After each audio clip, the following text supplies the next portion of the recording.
Hello friends, in this video we are going to see some basics of chemical reaction engineering.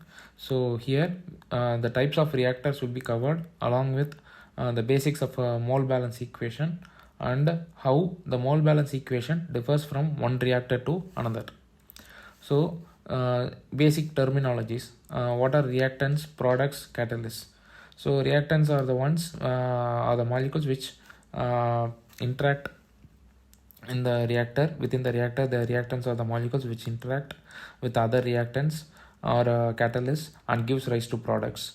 And products are the final result which will be taken out of the system at a appropriate time. And catalysts are the one which helps in catalyzing the reactions. Usually the types of reactions which take place within the reactor are isomerization, decomposition, or combination. If A is the reactant, minus Ra is the rate of the reaction, the number of moles of A reacting disappearing per unit time per unit volume.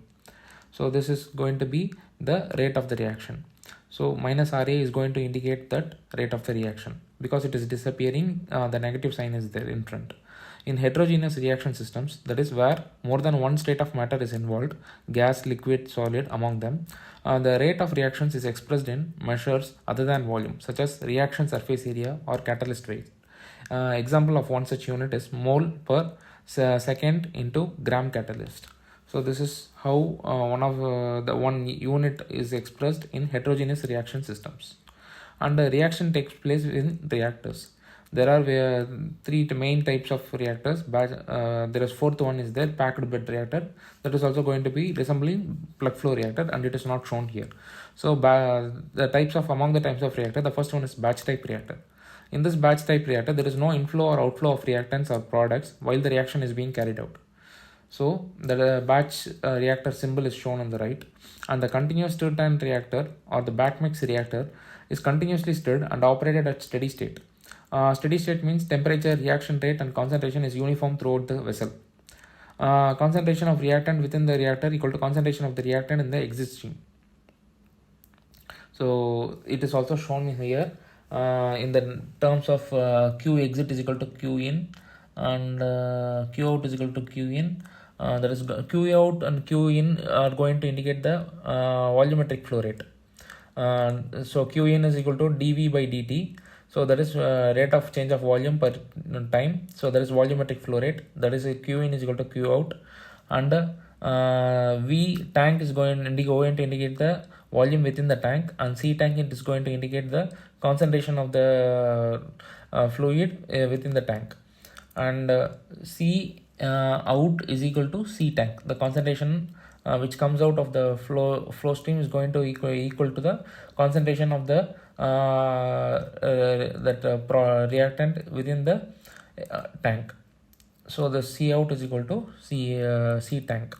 So that is what is shown. That is what is written here. Continuously stirred and operated at steady state. That is temperature, reaction rate, and concentration is uniform throughout the vessel. That is what continuous stirred tank reactor is. And plug flow reactor. Plug flow reactor or tubular reactor is shown in the right. So in plug flow reactor, the fluid or the liquid fluid is entering the stream in the left side.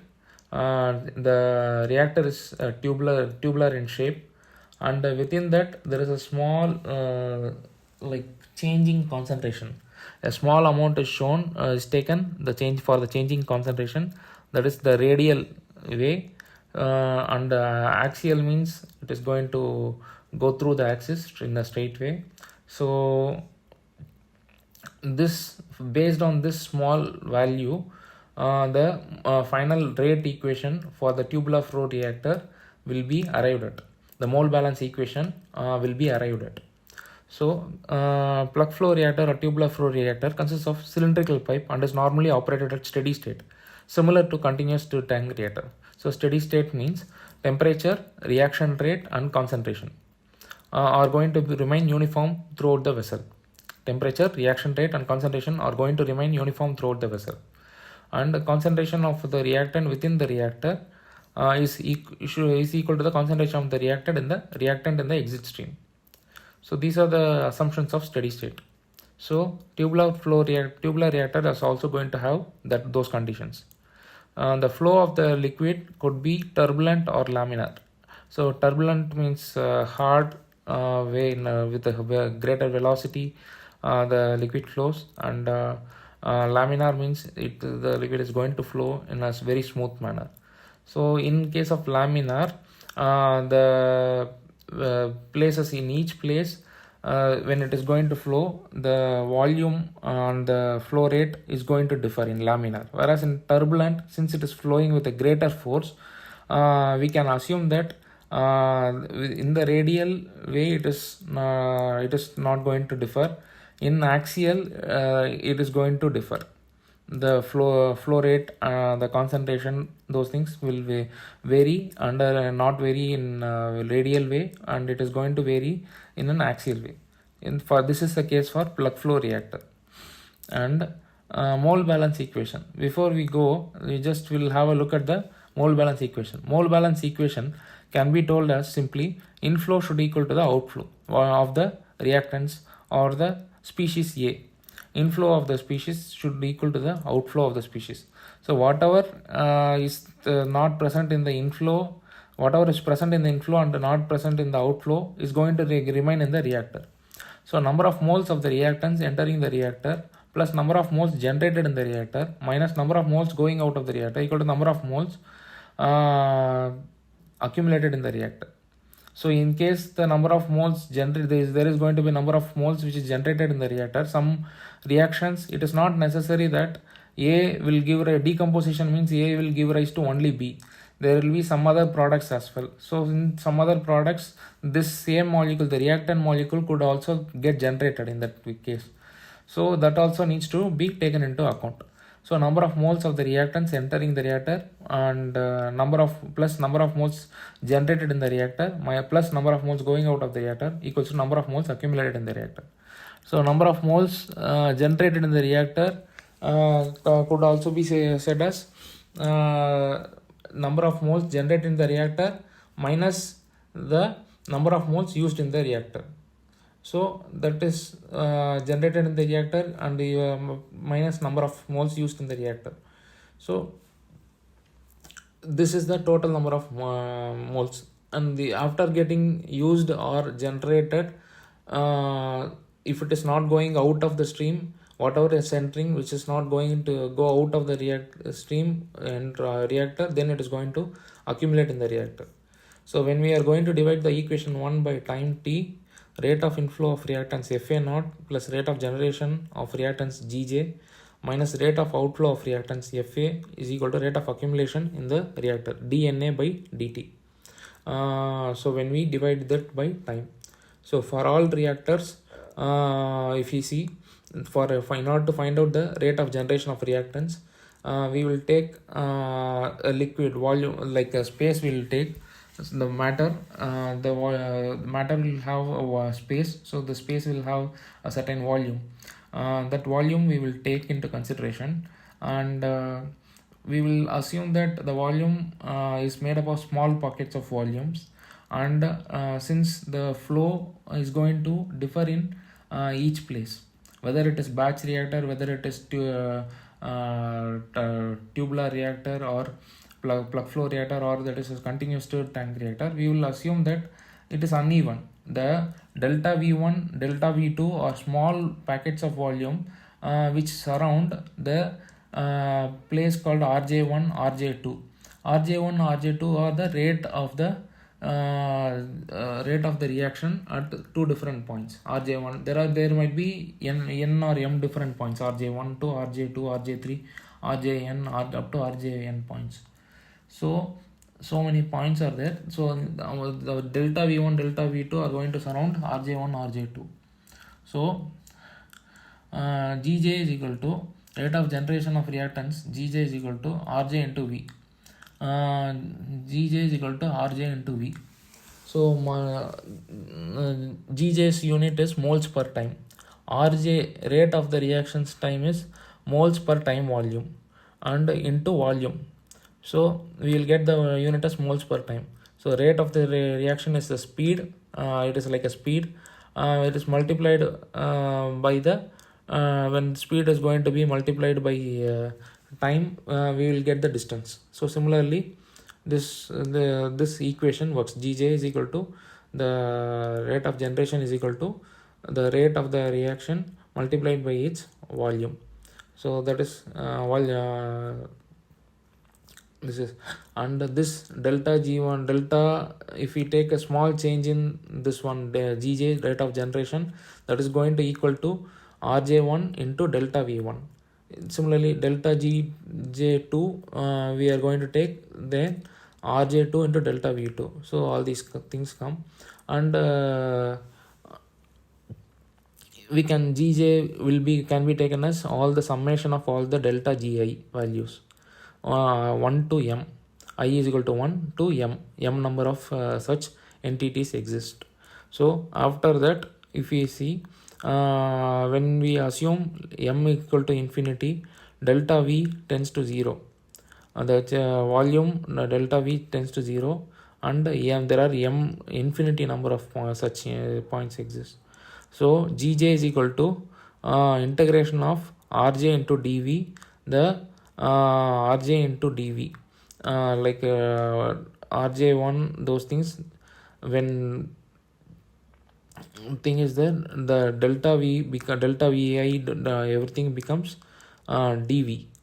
So the dV it becomes, and the upper limit is volume. Upper limit is the volume. So the if we integrate this one, Rj into V, we get Rj into V. Gj is equal to Rj into V. The equation which is written on the top, that equation is another form is Gj is equal to integral form of Rj into dV, that 0 into V. The lower limit is 0 and the upper limit is V. And next, if we see reactors, assumptions and equations. So there are, for these many types of reactors are there: batch reactor, CSTR, tubular reactor, packed bed reactor. So batch reactor consists of constant pressure reactor and constant volume reactor. So constant pressure reactor, we uses pressure gauge in order to keep the reactor under constant pressure. So in that case, number of moles that is generator is equal to number of moles of A. Number of moles of A is equal to concentration of A into volume. So this is the equation. So from this equation, we arrive at when we divide, like when we differentiate and divide by V, we arrive at the equation. First, when we differentiate, we get dNA by dt. dNA by dt is equal to d or differential of Ca into V by dt. So dNA by dt is equal to Ca into dV by dt, and then plus V into dCA by dt.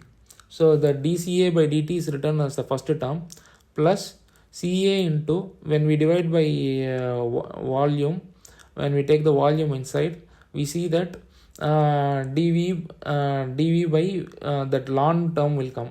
Differential of ln V by dt term will come. That is equal to the rate of the reaction.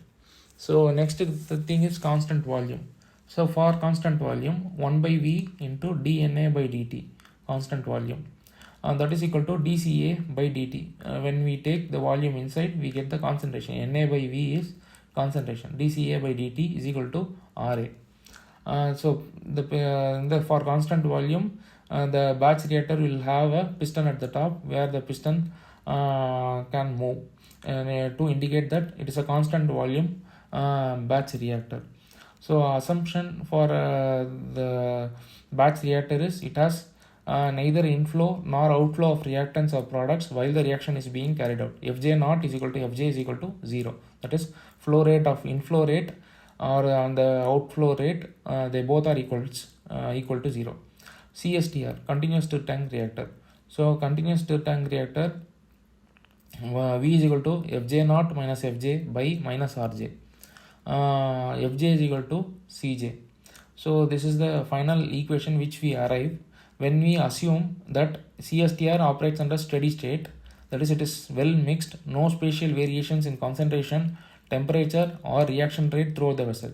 From the equation 1, like from this equation 2, from this equation, we have to, when we assume these conditions, we get the value as dnj by dt is equal to 0, and here there is no need of taking fj naught fj equal to 0 as in the first case.